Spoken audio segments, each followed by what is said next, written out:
Hello, everybody, and welcome to episode 6 of Astrid Asks. Today, I have a very special guest, for me at least. This is a personal one for me, along with the next one coming up, but I won't say who that is yet. I'll keep the hype going a little bit longer. But I just say that I have here Jacky from, well, I have to remember I'm on the opposite side. Jacky from the Elite POV. Well, I'm going to say the draw Jacky is we have our nicknames going on. Thank We got you. to keep that going. So I can't take that off. But before I officially introduce you, I gotta say you were one of the people that I always thought about interviewing before this show was even started to begin with. I had you on my list. I wanted to know how your journey was like in wrestling media and podcasting. So you're definitely one of those people that I always wanted to learn more about. So I'm really excited to have you here. So we have Jacky. How are you today, Jacky? I'm good. I have to say that that's a really nice privilege to be one of the first ones to be considered. And I think, I talked with you briefly when you had originally asked me to be on the show that I was like, it's a cool thing to be interviewed by another female podcaster, another Boricua, another Latina podcaster. We got to do the representation. So, it's yes, it's a privilege. So thank you for having me. No, and I know I know a little bit about you because of your Twitter, but I figure we'll dive in a little bit more into that. And we had so many community questions that it was amazing to think about. It was hard to pick which ones to ask you, but obviously I picked some that I know you will enjoy answering. So we're gonna get started with mine, and then we'll head over to the community questions that I got from Twitter, which is Sure. really exciting. I did wanted to ask you because I know you're a big fan, obviously, but how or when did you fall in love with FTR? Because I know you're a huge fan. How could you tell? Like, not that I came here with the shirt or anything like that. Um, so this is a good one actually because a lot of people will say that they became a fan of somebody when they see their in-ring work. But actually, I didn't become a fan of FTR until I saw an Instagram live that they did where they were promoting an auction that they were doing for the Black Lives Matter movement. They were doing a charity auction for that, and hearing them talk and talking about the cause that they were raising the money for, and just getting to see who they were behind the scenes as people. That's kind of how I become a fan, like a bigger fan of anybody really, is getting to see a glimpse behind the scenes of who they are as people, because to me that is something that I support more strongly. When I see that they're actually like good people behind the scenes, I'm like, okay, that kind of motivates me. Um and once I got a glimpse of that, it was kind of like, all right, you know what, let me pay attention. Because to be completely honest, I had kind of fallen off with wrestling a little bit during their time when they really hit their stride in NXT and in WWE, like on the main roster. So I didn't get to really experience them until they hit AEW. So yeah, it started there, and then I kind of paid more attention to what they were doing in ring when they got to AEW. And yeah, the ball went rolling from there, and it just never stopped. That's really cool. I never thought about it being in a way like that, but it's interesting to see it from that point of view. And it made me think about like even for your love for FTR because you got the opportunity to interview them not too long ago. So how did that come about, or do you have anybody else that you want to interview after having them? Because I imagine those the top of your bucket list is done out now. But do you have anybody that you're thinking about aside from them? Yeah, that one kind of fell into my lap in a really interesting way, because I had just put out a tweet and I said one day that I was going to interview them and the world was going to rejoice. Remember this tweet? And then Dax reached out to me and he was like, "Hey, yeah, we can make that happen. Just give me your email and we'll hook it up." And I'm like, if only everything else was that easy. Right. Because as I came to find out after the fact, because the first one was so easy, it seemed like after that it's like, oh wow, not everything else is gonna fall into my lap quite that quickly. That experience was phenomenal. It was a great way to kick things off as a podcaster. I had only been in podcasting for not even 4 months when I landed that interview, and they were great. But as far as people that I would love to interview, top of the list, Thunder Rosa. I Oh. have that's like my holy grail right now. She's somebody that I greatly admire, especially again for the representation factor of her being a strong Latina going out there and representing for the culture. And I would just love to be able to have a conversation with her, with everything that she's doing, not only in AEW, but what she's doing with Mission Pro Wrestling. Her Sunny Kiss is another one that I would love to have a conversation with.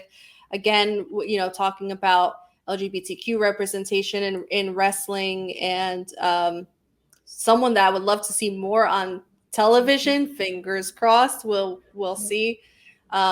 And then another random kind of one, but maybe it's a long shot. But if I ever got to interview Hangman Adam Page, that would be like, whew, that would just like blow my mind, because not only is he one of my favorite people to ever grace the AEW roster, but just again, another person who behind the scenes really stands behind a lot of the same beliefs that I have, and just an incredible talent. I would just love to, spend some time talking to him and really getting to pick his brain. So I know that's a long shot and it's dreaming big, but you asked, so Hey, go big or go home. We love our anxious cowboy in this house too.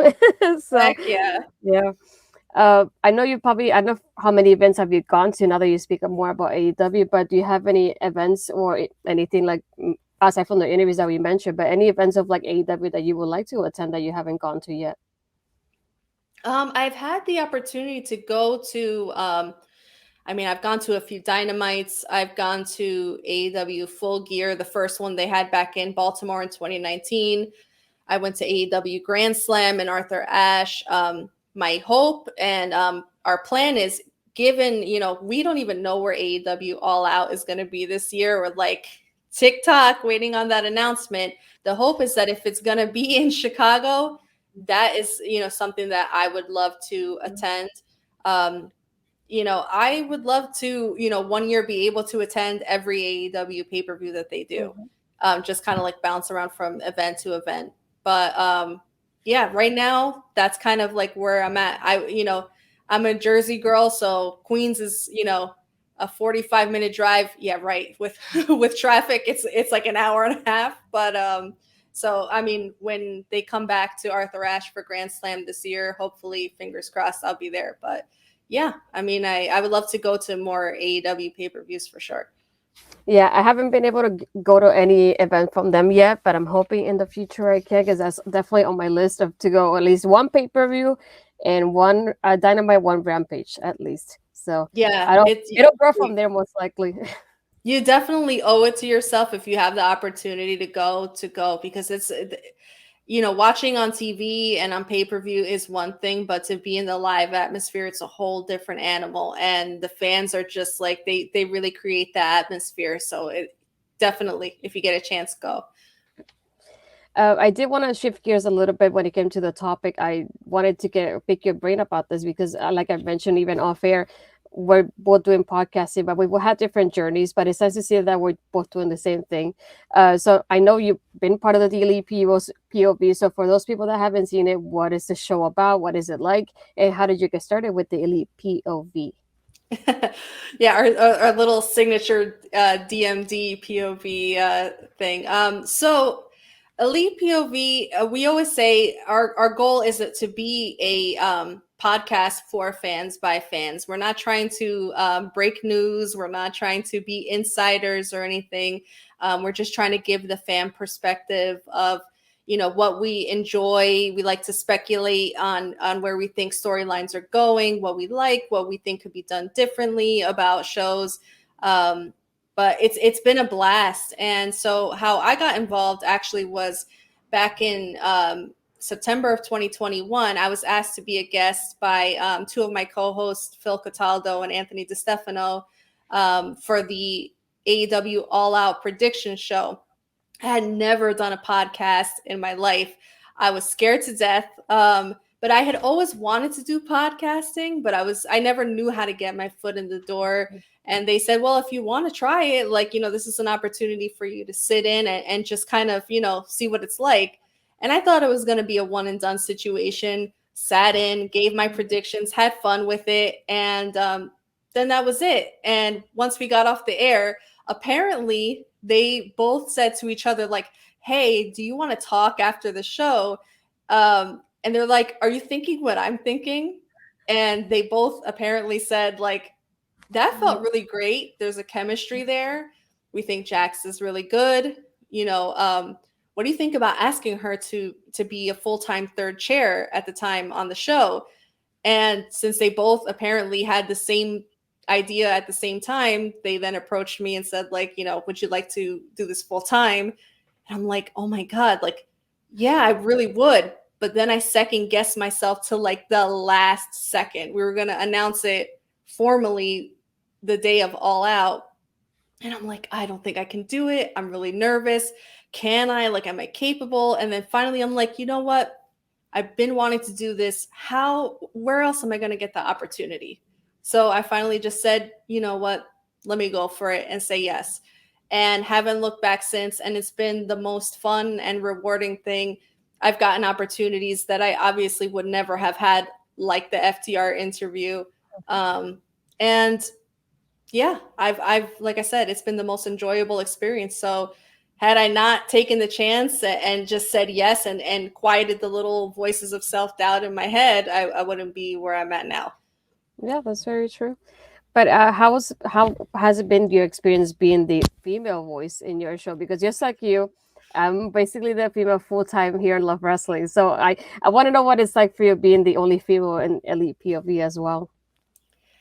It's interesting.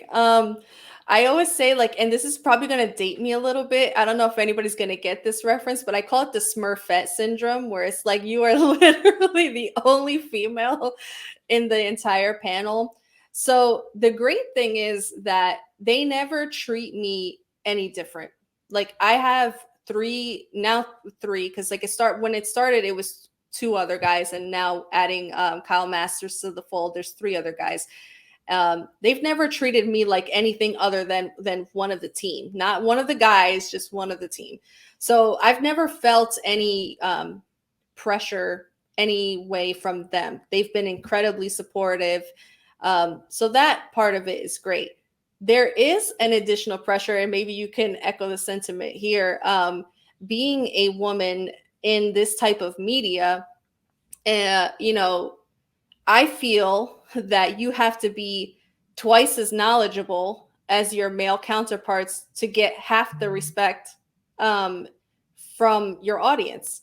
Because if you even trip up remotely, suddenly you don't know what you're talking about. You don't respect the product, and I think that that's something that a lot of women in wrestling media have to deal with. Now, I'm obviously not anywhere near on as large of a scale as some other women in wrestling media. But the fact remains is that, you feel a different sort of pressure to be better, to excel. Sometimes there's even the pressure of feeling like you have to look a certain way, that you have to present yourself a certain way, act a certain way in order to be taken as credible. And like I said, thankfully, I have a very supportive, team. Our audience has been incredibly supportive and uplifting. But I am aware that there is an additional pressure as a woman that I'm like, I have to over deliver at times in order to be seen on the same level as my male counterparts. So that's something that I'm acutely aware of. And it might be an additional pressure that I put on myself as well. But yeah, that's that. Yeah, you're totally right. I feel like sometimes we have to tell or show people with the way we express ourselves that we're not watching because we think the guys are hot. We're watching Yes. because we love the product, we love the storylines, and we love the talent. But it's not because of their looks. It's because of, you get that chemistry between them, or you get an attachment towards them and their characters. So you kind of have to show them that you like it more than that. And it's not just like, oh, I'm here to watch because so and so is hot and I enjoy watching them like this. You have to kind of prove yourself that you're not doing it because of that, unfortunately. Yeah, that is definitely that is something that has come up even, in the context of the show. I mean, I'm not going to sit here and say that I don't find anybody attractive. Obviously, that's a known thing. That's a natural thing. But sometimes I've had to like bat that down a little bit, like where I'm like, no, don't talk about that, because I feel like I can't feed into that because I don't want that to be the focus, because if the minute that becomes the focus, suddenly that's all it's about. And it takes away all of your credibility. Whereas I feel like for your male counterparts, they have a little bit more flexibility to kind of get away with that kind of thing and not have that be questioned for them. Yeah. And now that you brought it up, I think it would be a good time to say, like, if you could, let's say, speak up about anything when it comes to women's wrestling. Is there anything you'd like to speak about that you would like to see change in women's wrestling? A lot. Especially like, obviously my main focal point is All Elite Wrestling right now. That's the main product that I watch. So that would probably be like, my when I'm talking about women's wrestling, it'll be mainly in that context. One of my chief complaints week after week is that we only see pretty much one women's match per night. And in the context of a 2-hour show, come on, like you have a pretty loaded a pretty loaded women's roster at this point, and it's only continuing to grow, and you have 2 women's titles. Now they have done significantly better than they have in the beginning in terms of pushing multiple women's storylines simultaneously. But if you'll notice, there's a formula that happens, and every women's segment happens somewhere between 9:20 and 9:40 at night. It's just like, it's like clockwork. You can like just time it out, and they'll all be smashed together. You'll get one women's match, and then maybe 2 or 3 women's segments backstage or something like that. And it feels very rushed at times. I'm not going to say that there hasn't been improvement, but it can come a much longer way. And I think one of the things that I've always stressed is that sometimes you have to feed the fans the notion that something is important in order for them to respect something as important. When you show them, hey, this storyline right here is extremely significant, so we're going to portray this as something that you need to be paying attention to, suddenly the fans are going to say like, oh, maybe I should be really paying attention to this. Maybe I should be invested in this.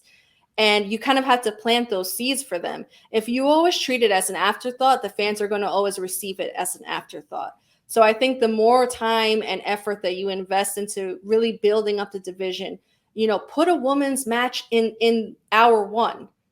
Open the night with a women's match. Put Thunder Rosa in the opening segment, as your women's champion. Something along those lines. There are just little things and changes that can be made to the overall flow of the show that can really make it feel like, okay, the women's division is a major part. There have been improvements, but like I said, I think there's still a long way to go. Yeah, I totally agree. You said everything that I've been saying for months now, and I'm just like, every time I do the show on Voices, I'm like, come on, TK, you can do better than this. I don't mind what you've been doing, but there could be more improvements done. So definitely, I agree with you on that. Yeah. But now that you talk about it, because you mentioned that you love FTR, but I don't know, like before FTR, did you have anybody or any wrestler that inspired you to get into wrestling though? Oh my gosh, like I've been watching wrestling now since like 1999. So I was like in the height of the Attitude Era in WWF at the time. And my wrestling experience started with the very first episode of WWF SmackDown. So when it came to like who was the first wrestler to ever really catch my attention, it was Triple H.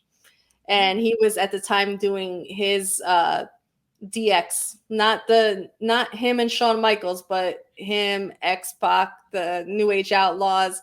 And I'm like, I guess I have had a thing for heels since day one. There was something about like the way that they were like, I guess pun intended, a bunch of degenerates and stuff like that. I think at the time they may have been feuding with The Rock. I mean, it was like, God, it's a long time ago for me to like recall in my head. But it was, it was all the underhanded things that they were doing and stuff like that. Yeah, Triple H for sure was one of the first that really caught my eye. Undertaker was another one that kind of like, as I started going back and doing, more like going back into the archives, because then I became obsessed and I'm like, I had to, digest everything I could with wrestling, and just the art of like really creating these stories, and like really like all the layers with his storylines with his brother Kane and things like that. Like it was those kinds of things that really drew me into wrestling, and I think that carried over even to how I watch now, where it is very much about the matches. I love watching great matches, but it's something about compelling storytelling that will grab me first every time. Yeah. And we mentioned talking about going back to the AW part of it. And since you've obviously been watching since probably the beginning now, did Yeah. you have any AW moment that it just stands out to you and is your favorite moment or moments? It could be more than one if you want it to be, but did you have a favorite one that stood out to you? Oh my gosh. They've had a lot. They definitely have had a lot. But I think the most rewarding thing as an AEW fan has been the story arc for Hangman Adam Page. Um, because you're right, I have been watching like literally since day one of the inception of AEW. And I think that his story has been the richest, again, going back to the storytelling and planting all those seeds about how he is a man who wrestles with anxiety and insecurities, and he's trying to establish himself amongst all of his very successful friends and trying to find his place. And I've always found his story to be very human and very relatable, and seeing him like finally get to that pinnacle and beating Kenny Omega for the for the heavyweight titles. I'm getting goosebumps. I'm such a nerd. But yeah, it was like when he finally beat Kenny for the title, I got very lost in the moment, and I was like very emotional, and I was like, "Oh my god, he finally did it. Like he finally overcame like all of those, insecurities that he had and all those doubts and stuff like that." And it felt like a victory for everybody that ever felt like, can I do this? Like can I believe in myself enough to overcome all of those fears and doubts of myself? So that to me has been the most rewarding thing to see as a fan of AEW, to see that story finally come into fruition in such a big way like that. Yeah, I literally cried when that happens. I had to hold myself and just I Thank was you. shaking, getting goosebumps. I was like, I can't believe this is happening. I'm like, as if I'm the one that just won a championship on on a pay-per-view. But it's one of those things like, yeah, you've seen him from the beginning and grow in such a way that you're like you can't wait for that conclusion when it happens. And it just like you never knew. Like in AW, you kind of know that will happen, so you kind of knew this was happening sooner or later. But even seeing the moment, it just doesn't take away, no matter how predictable it could have been, it doesn't take away from that moment and how incredible it was to watch it.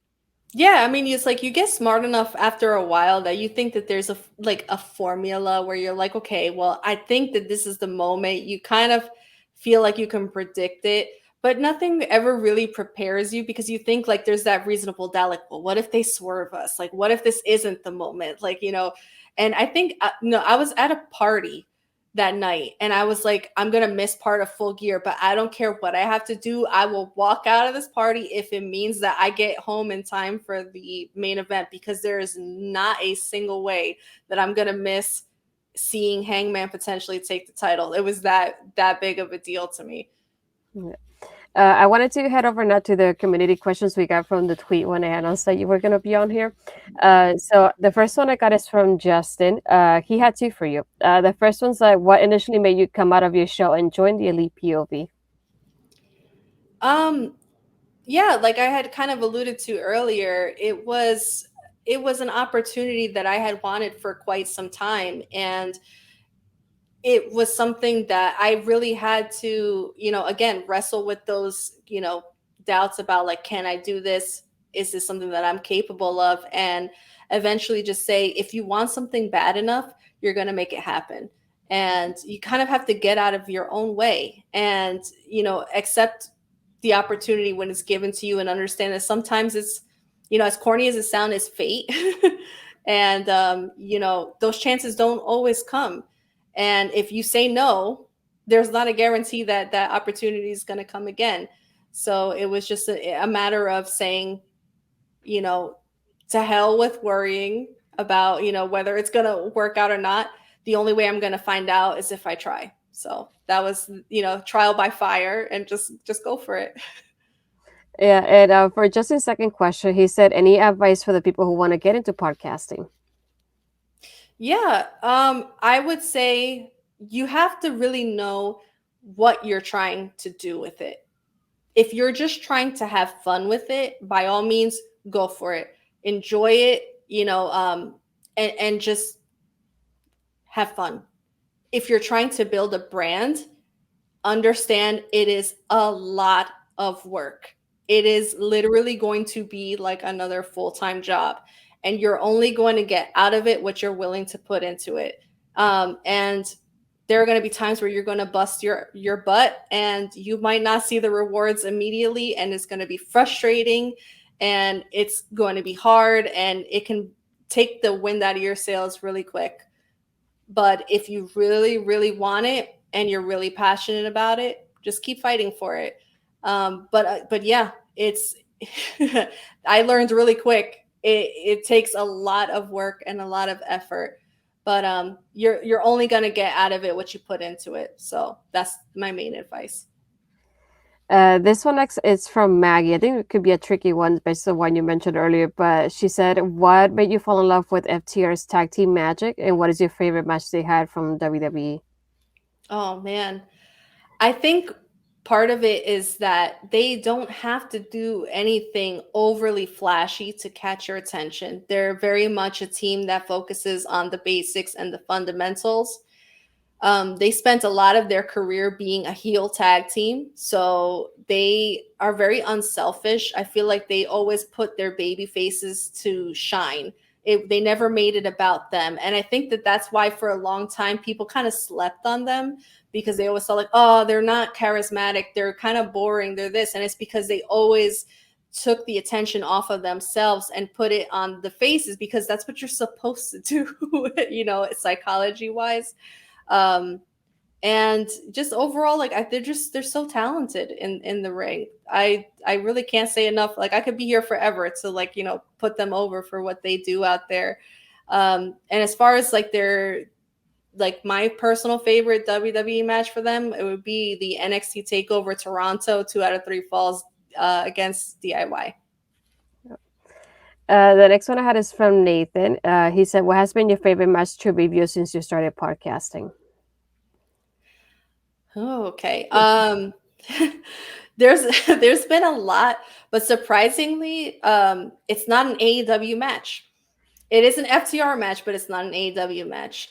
It's the FTR versus Briscoes, the Ring of Honor Super Card of Honor match when they won the Ring of Honor tag team titles.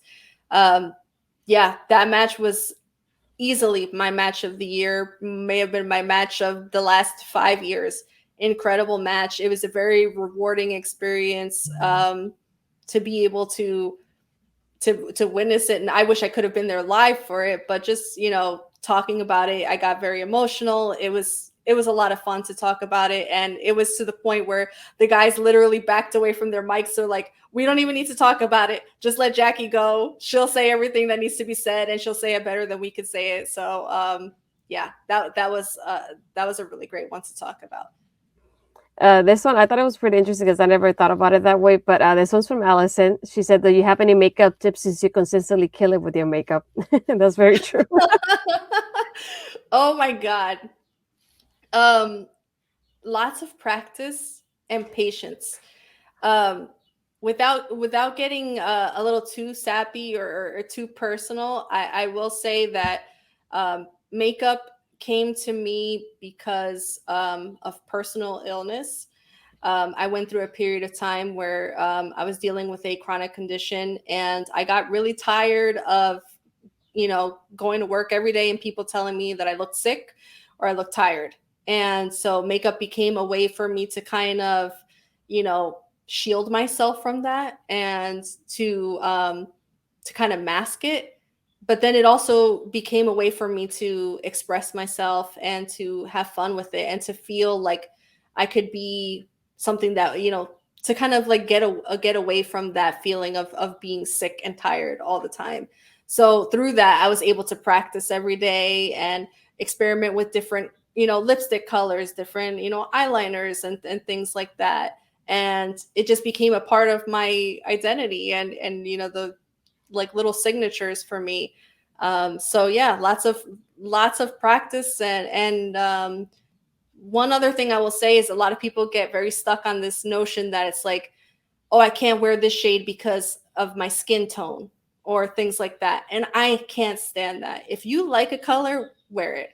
If it makes you feel good, wear it. Don't get so hopped up on what people say you can and can't wear because of your skin tone, your complexion, yada yada yada. If it makes you feel good, rock it, feel good about it.